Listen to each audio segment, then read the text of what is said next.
नमस्कार, श्री स्वामी समर्थ. आम्ही चाललो आहोत स्वामी समर्थांच्या अक्कलकोट नगरीमध्ये. शार्वी हाय, बाय बाय. आपण अक्कलकोटला कशासाठी? श्री स्वामी समर्थ महाराजांच्या दर्शनासाठी.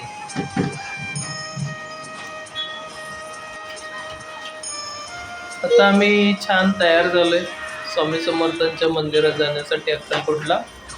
हे बघा, अर्णवी हाय कर. शार्वी मॅडमचा मेकअप झालेला आहे, मॅडम झालेली तयार. अर्णवी अर्णवी शार्वी,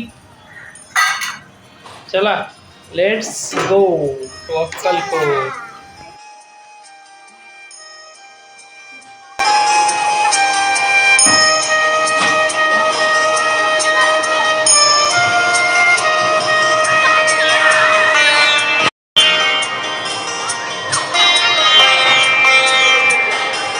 सकाळी आम्ही लवकर 7 वाजता प्रवासाला सुरुवात केली आहे.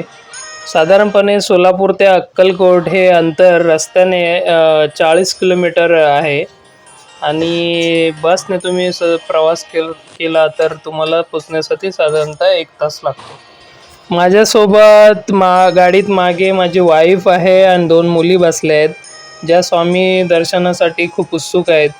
सकाळी सकाळी आमची प्रवासाची सुरुवात झाली आहे आणि गाडीमध्ये छान आम्ही स्वामींचं भजन लावलं होतं.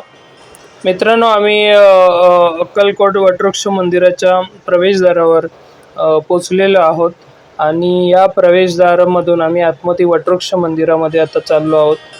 दोन्ही बाजूला छान अशी दुकानं आहेत, देवाचं सगळं साहित्य मिळतं आणि इथून एंट्री आहे. इथून आता गर्दी कमी असल्यामुळे आमचं दर्शन लगेच झालं. आम्ही आतमध्ये आता चाललो सकाळी आल्यामुळे.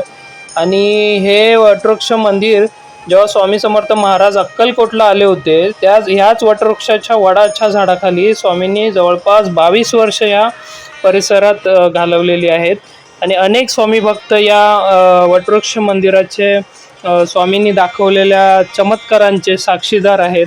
या वटवृक्ष मंदिराखाली स्वामींच्या अनेक प्रसिद्ध लीला झालेल्या आहेत आणि त्याचे अनेक स्वामी भक्त चे साक्षीदार आहेत. आणि हे ह्या मंदिराला ऐतिहासिक असा संदर्भ आहे. लाखो स्वामी भक्त देशभरातून जगभरातून राज्यातून इथे येत असतात आणि हा जो वटवृक्ष आहे हा आजही डौलाने उभा आहे आणि इथे आल्यावर तुम्हाला सकारात्मक ऊर्जा मिळते. वटवृक्षाच्या खाली स्वामी समर्थांची अत्यंत देखणी अशी आणि प्रसन्न अशी सोन्याचा मुलामा असलेली मूर्ती आहे आणि इथे स्वामींची जुनी गादी आणि मूळ पादुकासुद्धा पूजेसाठी ठेवण्यात आल्या आहेत. आणि या वटवृक्ष मंदिरामध्ये तुम्ही आल्यावर तुम्हाला अत्यंत पॉझिटिव्ह अशी सकारात्मक एनर्जी मिळते आणि तुम्ही तुमच्या आयुष्यामध्ये खूप चांगल्या गोष्टी पुढे तुम्हाला त्याचा अनुभव येईल. हे स्वामींची वस्त्र आहेत इथे आणि हे त्याचं आणि आम्हाला छान दर्शन झालं स्वामी समर्थ वटवृक्ष मंदिरामध्ये. सकाळी झाल्यामुळे गर्दी फार कमी होती. ऑलमोस्ट अर्धा 1 तासात आम्हाला दर्शन मिळालं. हे वटवृक्षाचं तुम्हाला मी दाखवत आहे. इथे तुमचा नारळ फोडून दिला जातो आणि अशा प्रकारे आमचं छान दर्शन झालं इथे. आणि एक स्वामी समर्थ महाराजांचा आशीर्वाद घेऊन आता आम्ही इथून जाणार आहोत अक्कलकोट स्वामी समर्थांच्या समाधी मंदिरात. पायीच आम्ही स्वामींच्या मुख्य समाधी मंदिराकडे निघालो आहोत आणि हे अंतर अगदी जवळ आहे. चालत जाताना आजूबाजूला स्वामींच्या जपमाळा, फोटो, पेढ्यांची छान दुकानं दिसतात. आता आम्ही जिथे चाललो आहे त्या स्वामी समर्थांचा मंदिराचा इतिहास खूप छान आहे. 1878 मध्ये स्वामी महाराजांनी आपला अवतार संपवला आणि समाधी घेतली. तेव्हा त्यांचे परमशिष्य चोळाप्पा महाराजांच्या घरात ही स्वामींची मुख्य समाधी बांधण्यात आलेली आहे आणि या जागेला चोळाप्पा वाडा असेही म्हणतात. आणि स्वामी जरी निर्गुण रूपात गेले असले तरी आजही इथे सूक्ष्म रूपात हजर आहेत आणि भक्तांच्या हाकेला धावून जातात, अशी सगळं स्वामी भक्तांची ही आहे. आणि आता आपण मंदिरात जाऊन दर्शन घेऊया स्वामी समाधींचं. आणि इथून आम्ही आता चाललो आहोत गाणगापूरला आम्ही चाललो आहोत श्री गुरुदत्तांचं दर्शन घेण्यासाठी. मित्रांनो, गाणगापूर हे साक्षात दत्तप्रभूंचे गृहस्थान मानले जाते आणि ते निर्गुण पादुका आहेत आणि त्याचं दर्शन घेतल्यावर तुम्हाला एक छान शांतता मिळते मनाला. आणि ते दुपारची आरतीसुद्धा असते. अशा प्रकारे 2 तासाचा प्रवास करून 70 ते 80 किलोमीटर डिस्टन्स आहे अक्कलकोट ते गाणगापूर. 2 तासाचा प्रवास करून आम्ही आलो आहोत गाणगापूरला. हे मुख्य मंदिर आहे, नृसिंह सरस्वती महाराजांचे हे मुख्य मंदिर आहे आणि हे साक्षात दत्तप्रभूंचे श्री गुरु दत्तांचे गृहस्थान मानले जाते. आणि इथल्या ज्या निर्गुण पादुका आहेत त्याचे दर्शन घेतल्यावर एक मनाला अद्भुत शांतता भेटते.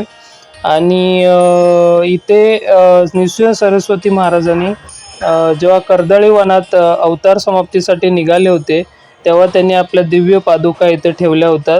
या मंदिरामध्ये ज्या पादुका आहेत त्या पादुकांना मानवी स्पर्श केला जात नाही, त्यांचं पूजन केलं जातं. आणि अशा प्रकारे आम्ही लाईनला थांबलो आणि एक तासामध्ये आमचं मेन जे मंदिर आहे, मुख्य जे मंदिर आहे गृहस्थान, तिथे आमचं छान प्रकारे दर्शन झालं. दर्शन झाल्यावर आम्ही बाहेर आलो आणि थोडा वेळ आम्ही इथे मंदिराच्या बाहेरचा जो भाग आहे तिथे बसलो होतो.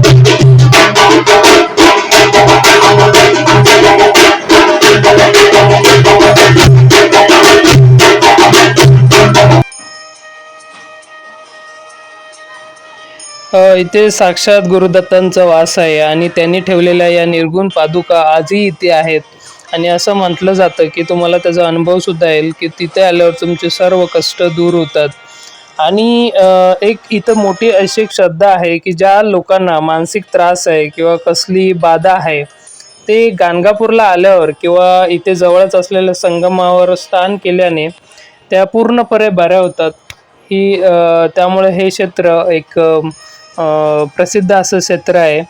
आणि अशा प्रकारे आम्ही श्री गुरु दत्तांचे श्री नृसिंह स्वामींचे दर्शन घेऊन श्री नृसिंह सरस्वती स्वामींच्या पादुकांचे दर्शन घेऊन आम्ही निघालो आता रिटर्न सोलापूरला आलेलो आहे आम्ही. हे हॉटेल आहे, हॉटेलचं नाव आहे हॉटेल समृद्धी.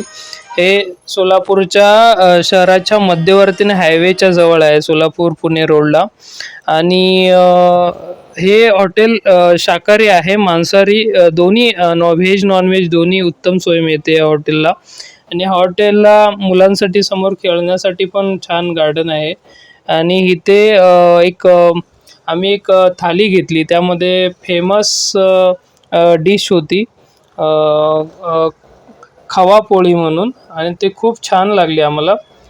खूप छान असं जेवण होतं या हॉटेलमध्ये. आणि असं छान जेवण करून मस्त जेवून आमचा छान प्रवास झाला. आणि अशा प्रकारे आम्ही पुन्हा रूमवर आलेलो आहोत आणि रूमवरून निघालो आहोत रात्री आम्ही सिद्धेश्वराच्या दर्शनाला. मित्रांनो, श्री सिद्धेश्वर मंदिर हे सोलापूर शहराचे ग्रामदैवत आहे आणि एक अत्यंत पवित्र असे स्थान आहे. या मंदिरामध्ये हे मंदिर जे आहे ते तलावाच्या मधोमध आहे. मंदिरात जाण्यासाठी तुम्हाला पाण्यावरून चालत जावं लागतं. आणि हे अत्यंत छान असं नयनमय आणि खूप सुंदर असं दृश्य आहे. हे 12व्या शतकात महान शिवभक्त श्री वैरशैव श्री सिद्धरामेश्वर यांचे समाधी स्थळ आहे. आणि या तलावाच्या मध्यभागी त्यांनी जिवंत समाधी घेतली होती सिद्धरामेश्वराने. आणि 68 शिवलिंगाची इथे स्थापना केलेली तुम्हाला बघायला मिळेल. दरवर्षी जानेवारी महिन्यात मकर संक्रांतीला इथे गड्डा यात्रा भरते आणि नंदीध्वजाची मिरवणूक निघते. ती पाहण्यासाठी लाखो भाविक या मंदिरामध्ये येत असतात. आणि हे मंदिर खरंच खूप सुंदर आहे.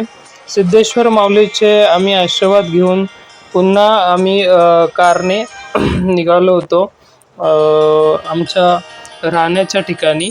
इथे तुम्हाला 68 शिवलिंग बघायला मिळतात आणि इथून आतमध्ये राईट साईडला गेल्यावर तुम्हाला सिद्धेश्वर सिद्धरामेश्वर महाराजांची एक मुख्य समाधी पाहावयास मिळते. त्यांनी हे मंदिर बांधलं होतं 12व्या शतकामध्ये.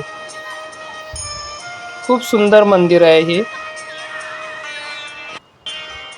हे बघा, हे समाधी स्थान आहे आणि खूप छान मंदिरचं दर्शन झालं. त्याच्या आजूबाजूचा परिसर इतका सुंदर आहे. तलावाचा परिसर असल्यामुळे इथं नीरव खूप छान शांतता असते आणि तुम्हाला एक प्रसन्नता बघायला मिळेल.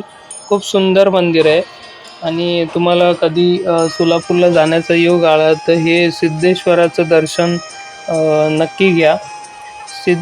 श्री सिद्धरामेश्वराचं दर्शन तुम्ही नक्की घ्या. ऐतिहासिकदृष्ट्यासुद्धा हे मंदिर खूप पुरातन असून या मंदिराचा उल्लेख आपल्याला इतिहासामध्ये सुद्धा बघायला मिळतो. आणि अशा प्रकारे आमचं छान दर्शन झालं आहे. इथं थोडं आता आम्ही चाललो राहण्याच्या ठिकाणी लॉजवर आणि उद्या सकाळी आम्ही जाणार आहोत आई तुळजाभवानी मंदिरात दर्शनासाठी. सकाळ झालेली आहे आणि आम्ही आता निघालो आहोत आई तुळजाभवानी मातेच्या दर्शनासाठी. Good morning. आम्ही आता चाललेलो आहोत आई तुळजाभवानीच्या मातेच्या दर्शनाला. तुळजाभवानी मंदिर हे 3.5 शक्तिपीठापैकी एक छत्रपती शिवाजी महाराजांचे कुलदैवत आहे आणि तुळजाभवानी आईचा दर्शन घेऊन आपण घेणार आहोत. गाडी आलेली आहे आणि इथून आम्ही चाललो आहोत आई तुळजाभवानी मंदिरामध्ये. छान असं वातावरण आहे आणि भारतातील बहुतांश मंदिरामध्ये मूर्ती एकाच ठिकाणी स्थिर आहे, पण ही तुळजामातेची मूर्ती जी आहे ती तिच्या जागेवरून हलवता येते. वर्षातून 3 वेळा देवीच्या मूर्तीला गाभाऱ्यातून काढून तिची मिरवणूक काढली जाते आणि मंदिराच्या आवारात एक चिंचेचे झाड आहे. असं मानले जातात की छत्रपती शिवाजी महाराजांनी मावळे त्यांचे या मंदिरातील चिंचेच्या झाडाखाली विश्रांती घ्यायचे. महाराष्ट्रातील मुख्य 3.5 शक्तिपीठापैकी एक आणि हे छत्रपती शिवाजी महाराजांचे कुलदैवत आई तुळजाभवानी माता या ठिकाणी प्रकट झालेली आहे आणि ह्याला ऐतिहासिक संदर्भ आहे.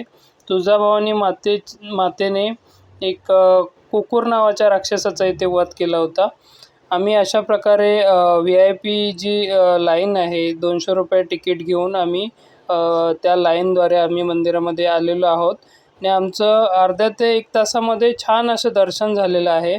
मंदिरामध्ये देवीचं दर्शन करून आम्ही बाहेर आलो. छान दर्शन झालं देवीचं. तिथून आम्ही नाश्ता केला एका हॉटेलला आणि अशा प्रकारे आमचा परतीचा प्रवास चालू झालेला आहे.